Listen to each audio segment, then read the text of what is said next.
Coming up on the February 19th edition of Carolina Week. UNC Chapel Hill students have spoken, and there are new student leaders for student body and senior class. We'll chat with the new student body president.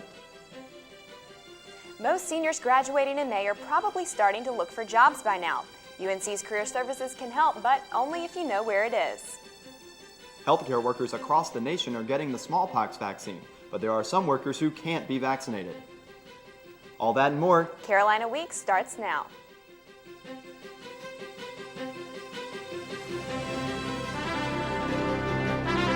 From the School of Journalism and Mass Communication at the University of North Carolina at Chapel Hill, this is Carolina Week.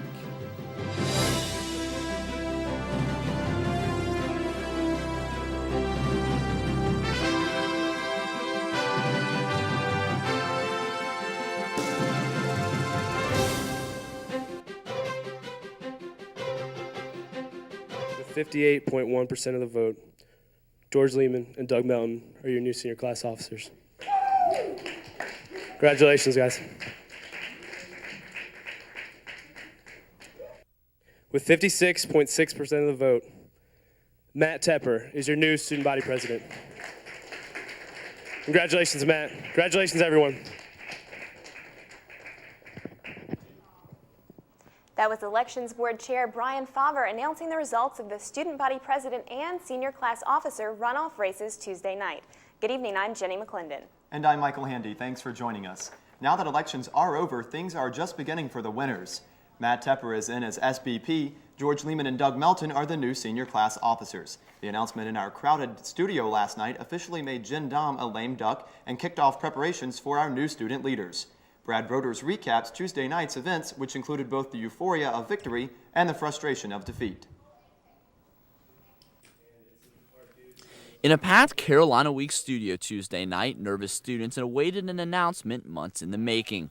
And as the Board of Elections members enter at 11 p.m., weeks of little sleep and long hours on the campaign trail come down to Election Chair Brian Favre's short announcement. With 58.1% of the vote, George Lehman and Doug Melton are your new senior class officers. Congratulations, guys. With 56.6% of the vote, Matt Tepper is your new student body president. For the winners, the announcement means it's time to get rolling and start putting campaign promises to work. Tepper says his first goal is setting up a student wish list.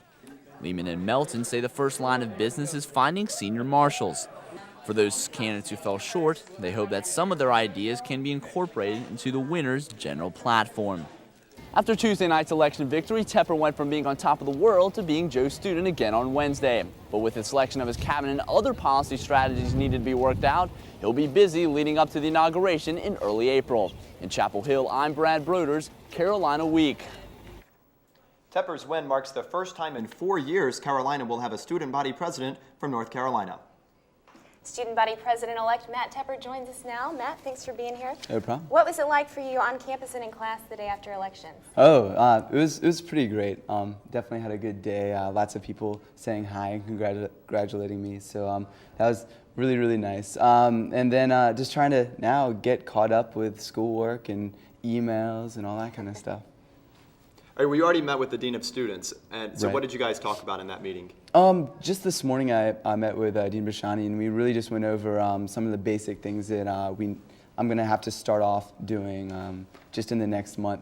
So I'm pretty pleased. Like, it was a great meeting, and I can't wait to meet later on with the Chancellor and the Provost. I think we're meeting next week. Now talk about that a little bit. What kind of things do you plan to talk about with the Chancellor and with the Provost? I think next week is more of just like kind of a meet and greet type of thing, just since we are going to be working together a lot, just to make sure we know each other and are comfortable.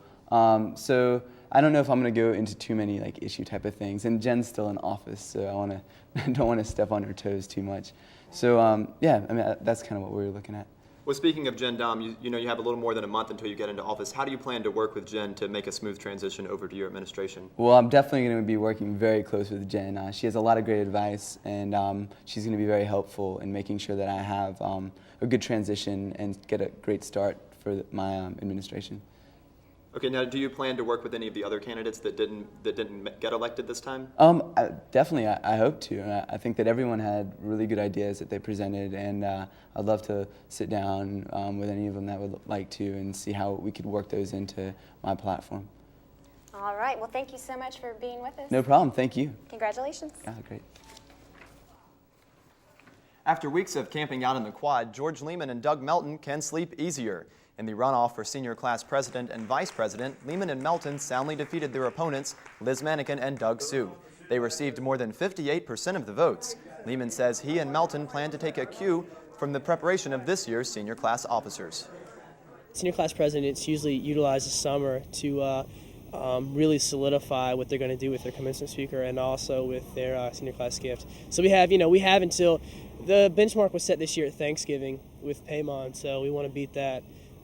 So let's shoot for Halloween maybe. Newly elected officers will be inaugurated April 1st. The newly elected officers will serve for a year. After that, they'll be looking for real jobs. When that time comes, they might want to go to Career Services. The renovations are done and Career Services is back on the second floor of Haynes Hall. The center had been in Nash Hall since remodeling started back in August of 2000. Career advisors say the new facility can accommodate 45 students at a time rather than 12. It also has a multimedia room, 13 interview rooms, and more offices. Career Services will host an open house for students March 19th from 3 to 5 p.m. There's still some ice on campus following the recent storm, but the big problem now is water. Melting ice has turned campus into a wet and muddy mess. Students spent Wednesday dodging puddles and trudging across sandy slop left over from cleanup efforts. And the ice isn't all gone yet. Grounds crews are standing by with shovels and plenty of sand to spread on any remaining ice. For now, students will have to continue working their way around the water. Classes were canceled for just one day because of the ice storm. In 2000, it was a 3-day stretch of being snowed in.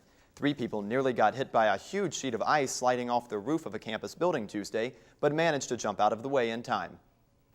They say good things come to those who wait. Students parking at an off-campus lot on Estes Drive now have a gate to keep them and their cars safer. The gate had been under construction and went into effect for the first time last week. Students must have a permit to park and use their one cards to get into the lot. UNC Chapel Hill sophomore Jennifer Stone says the recent weather has made using the gate difficult. I feel like they are a little bit more safe if you're coming out here at night to catch the bus or something, but they've definitely been annoying with the snow and everything trying to get in and out.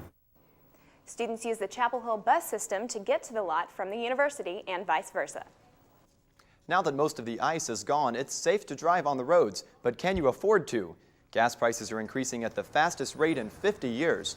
AAA says the average price for a gallon of unleaded gasoline is $1.60. That's almost 11 cents higher than 2 weeks ago and 38 cents higher than a year ago. The price has skyrocketed in response to the oil strike in Venezuela and the situation in Iraq.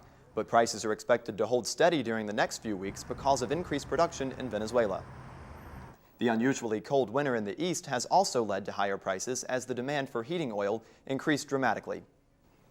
Everyone knows smoking is bad for your health, but some people still won't kick the habit. We'll give you one more reason why you should quit when Carolina Week returns.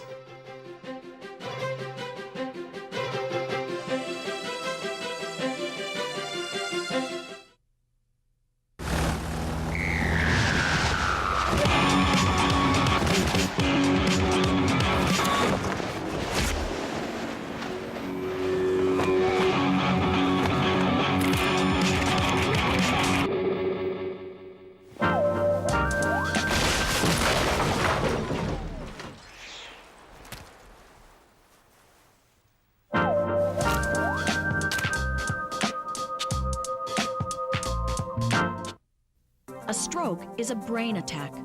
It's the third leading killer in North Carolina. Warning signs appear suddenly. Sudden severe headache, vision problems, trouble speaking, numbness on one side of the body. We're all at risk.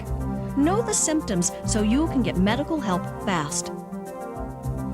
For information about stroke, contact the American Heart Association at 1-800-AHA-USA1.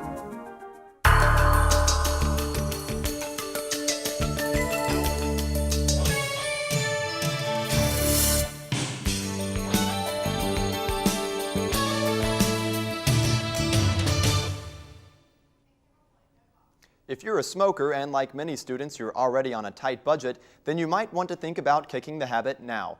The federal government is considering a hefty new tax on cigarettes. The tax could be as high as $2 per pack, making the average price in North Carolina more than $5. The proposed tax is separate from any state taxes.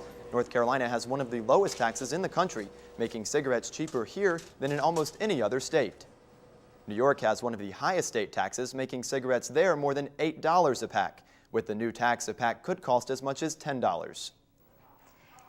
Health and emergency workers across the country are receiving smallpox vaccinations to protect against a possible biological attack. Carolina Week medical reporter Dana Hackett has more about the effort in North Carolina. Registered nurse Pam Gower is one of 58 healthcare workers in the state who public health officials say have gotten the smallpox vaccine in the past few weeks. Gower says she agrees with the vaccination campaign, but still has concerns. The side effects are like if you don't sleep well, or if it just hurts, or if it drains, or even infecting somebody else. I think that was probably my main thing.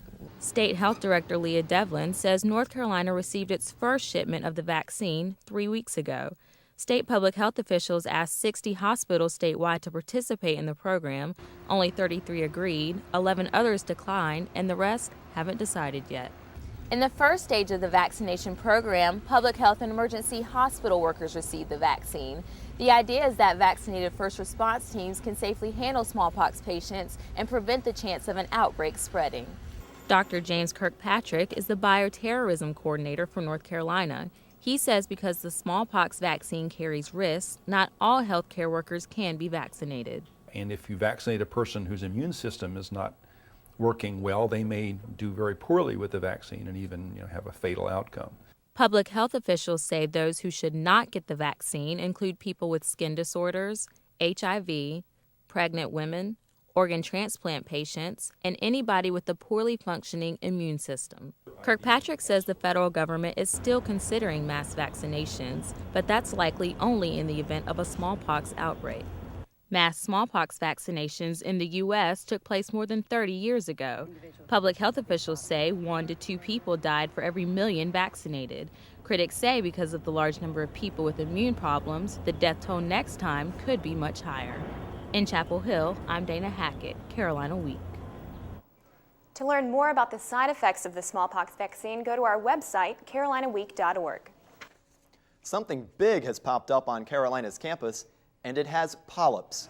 Visitors of all ages can crawl through this 40-foot-long, 4-foot-tall recreation of the colon, or peek through viewing windows. The colossal colon shows various stages of disease and gives people a chance to get intimate with their insides.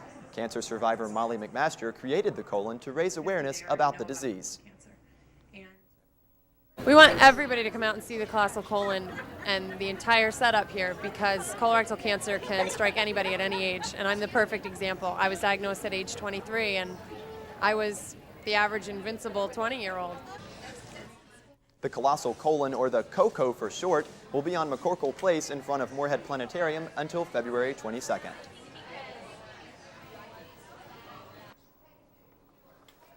One man hospitalized after the West Pharmaceutical blast in Kinston was released from the UNC-Jaycees Burn Center Tuesday.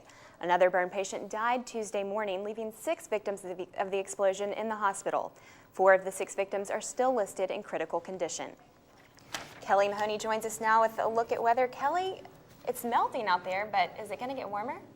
Yeah, a warm For up. good? Well, not for good. February and March, we see a lot of transition, especially here in North Carolina. But we'll talk about the warm up coming up in just a second. But first, let's go to this week's weather question, which has to do with last week's ice storm.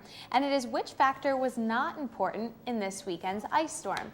Was it Gulf moisture, the Appalachian Mountains, a cold front, or ocean effect ice? I'll have the answer to that weather question and your warm weekend forecast when Carolina Week continues.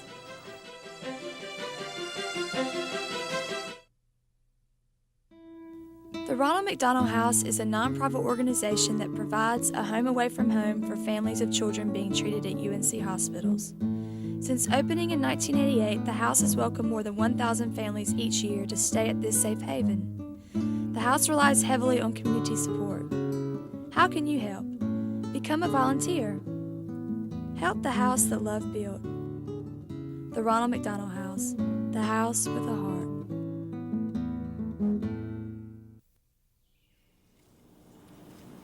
What could you do with a free hour of your day? Take a jog, wash your car, bake a cake, or watch TV. Ever thought about giving blood? It only takes an hour. It saved my life. Someday it may save yours. A single pint of blood can save 3 lives. Be a hero. Give blood.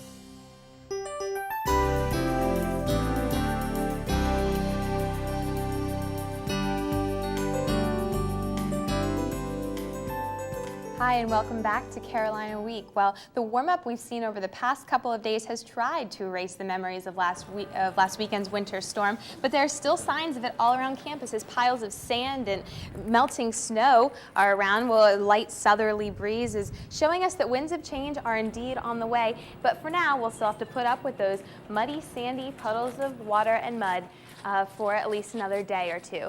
But to take a look back, though, at this winter and what a winter it has been, this has been certainly an active pattern. And taking a look back in December, we wanted to remember that an inch of freezing rain and sleet left us with power outages that none of us will soon forget. And starting around mid-January, it seems like we've just been attacked with one winter storm after another on basically a weekly basis. The 16th and 17th put us just over an inch of snow. January 22nd, we had nearly 4 inches of snow in Chapel Hill. February 6th and 7th, just about a week ago, we got another inch. And finally, this past weekend, we saw a lot of sleet, freezing rain, and even mixed in with some snow at the end, just over an inch and a half in Chapel Hill.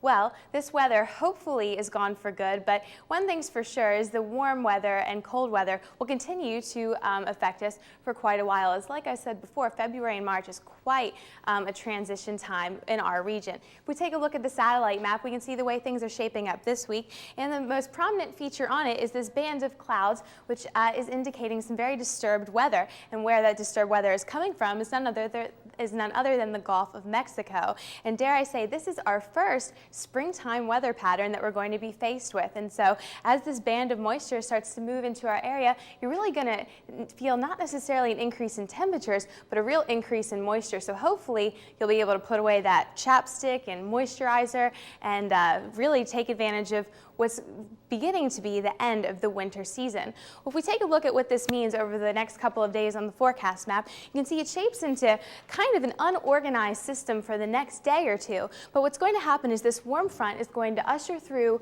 the Chapel Hill area over Thursday night and Friday, giving us a chance for some springtime almost feeling showers as temperatures will be holding in the 50s and 60s, and come Saturday we'll even be faced with the threat of thunderstorms as the next front, which is trailing at the end of this one, sweeps through the region and gives us some cooler, drier air. The good news is, though, it's not going to get nearly as cold as we've seen over the past couple of weeks. If we take a look at that Carolina Week 4-day forecast, this is how it shapes up. On Friday, we see mostly cloudy skies, and as we head into the afternoon and evening, we are faced with a chance of some showers. As we move into Saturday, though, the collision of air masses is really going to become important as we might see a thunderstorm or so as we head into Saturday morning and afternoon. Once that front passes by, though, we'll dip down, but look at this, only 54 degrees is the high on Sunday, only being mild, of course, and under sunny skies. That should feel really, really nice. Lows start to bottom back out into the 30s, but even as we head into next week, even under the influence of some cooler, drier air, the highs will still be in the mid-50s, so that's pretty nice. Down at the beach, you've got a real nice weekend on tap once we can push that system out on Saturday. Again, down there, a chance of thunderstorms as well, but Sunday heating up to 60 degrees under sunny skies. That's a pretty good bet for a day trip if you're interested. Heading out toward the mountains, it'll be mild out there as well. High on Saturday of 48 degrees with a chance of a shower. The low will be 37, and the chance of rain will linger into Sunday, but other than that, the weekend should be fairly nice, and in no place will it be a washout, so that's a pretty good bet. Ski resorts, even though the warm-up is coming, are all still have all their trails open, so at least for another week or so, that's a good bet as well. So right now you kind of have the best of both worlds. We got the end of winter and hopefully the beginning of spring coming up. So, but looking back to that snowstorm again, anyone want to guess which of those factors I listed earlier was not important? I'd have to go with the ocean effect ice. That's yes, being a coastal state, we do get a lot of ocean effect weather, but last weekend it really wasn't a factor, so ocean effect ice was not important, but it will be in the next couple of weeks. All right, thanks. Good to hear you mentioning springtime weather patterns. Yes, it's nice. And Brittany McGraw is here now with sports. So the Heels finally beat someone, but it's North Carolina A&T. Exactly, and actually last night's game looked more like practice, than a real competitive match because it was such a lopsided game. But we'll take what we can get. Exactly. We will. A win is a win, and that's important come March. So. And coming up in sports, baseball season is here, even though it might not feel like it outside. We'll tell you what to expect from this year's team.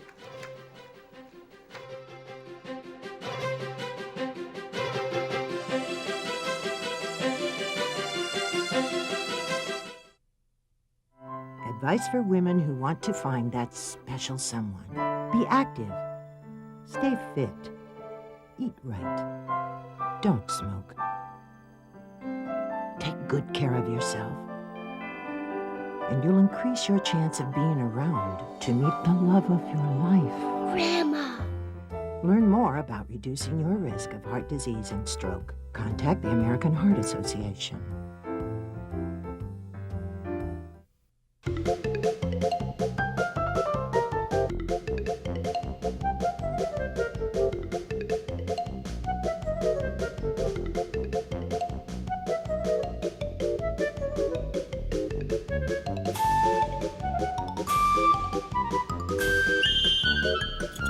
Try mediation first. Have a conflict you can't resolve? Try mediation. For more information, call the Orange County Dispute Settlement Center.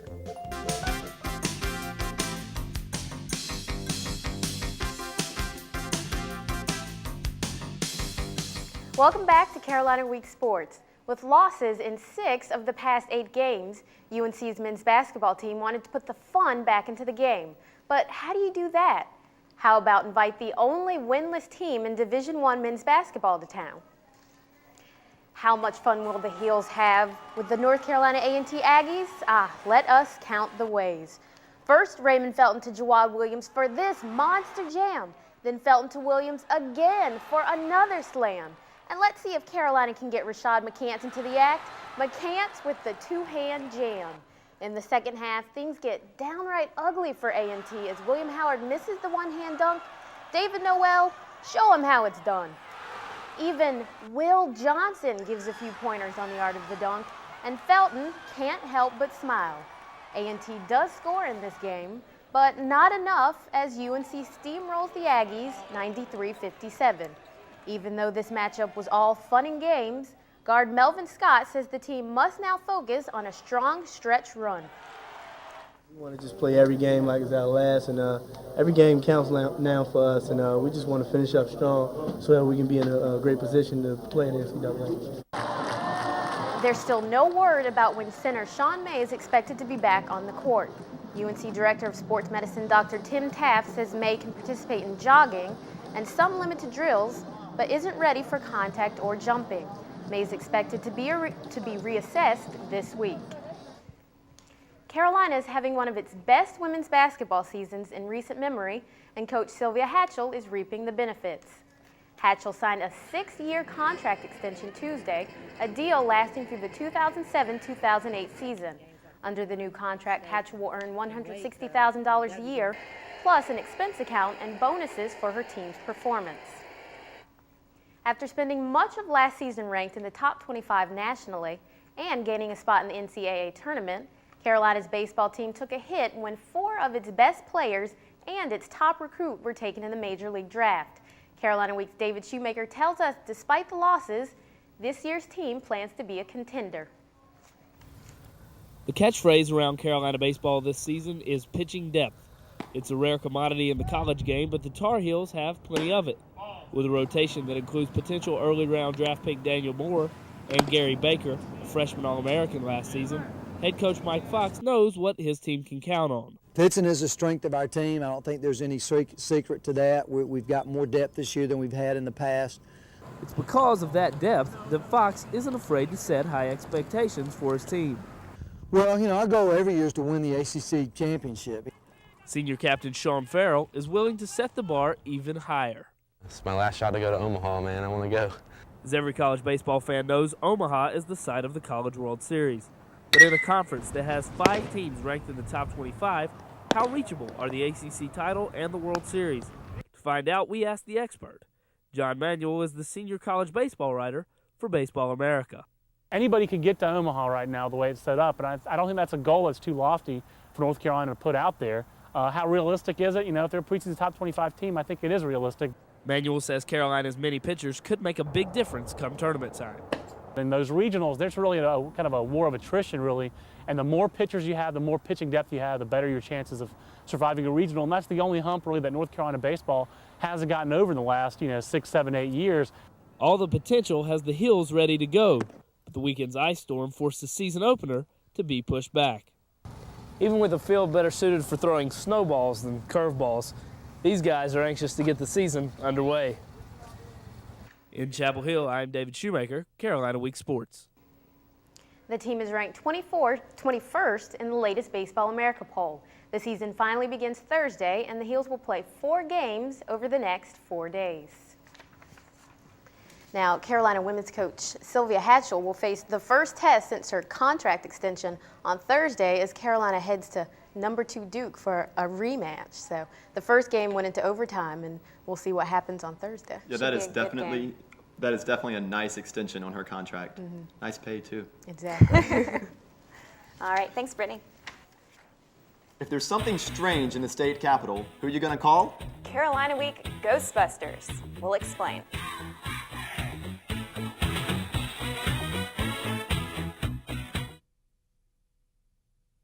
There's nothing more rewarding than bringing Carolina the news, but don't take our word for it.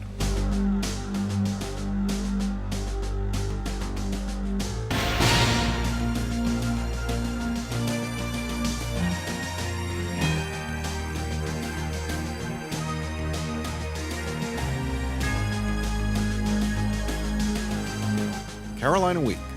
Real news, real students, real quality. If you have a story idea, contact Carolina Week at 843-8292.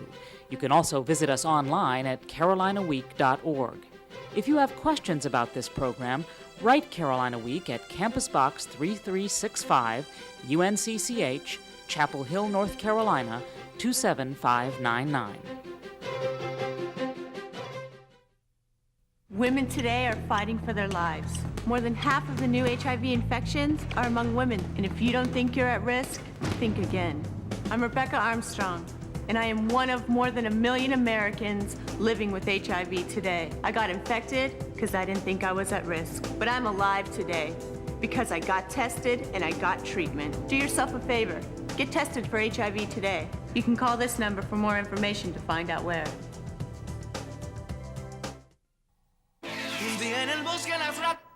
If you thought 2 speakers was the strangest thing you could see in the State House, think again. Paranormal researchers started ghost hunting at the Capitol in November. They inspected the House chambers and grounds, and this week they're reporting a ghost sighting. There was no visual evidence to back up their claim, so Carolina Week did a little ghost busting of our own. When our crews searched the state capitol, they made a startling discovery. The specter looked a lot like newly elected SVP Matt Tepper. Matt might have aspirations to be in the State House, but he'd probably prefer to be there as a full-bodied legislator. Gotta hand it to that Carolina Week crew. Yeah, I suspect some fancy editing there, but who knows? Maybe it is him. Who knows? That's all the time we have for tonight. Have a good night, and we'll see you back here on Monday. Good night.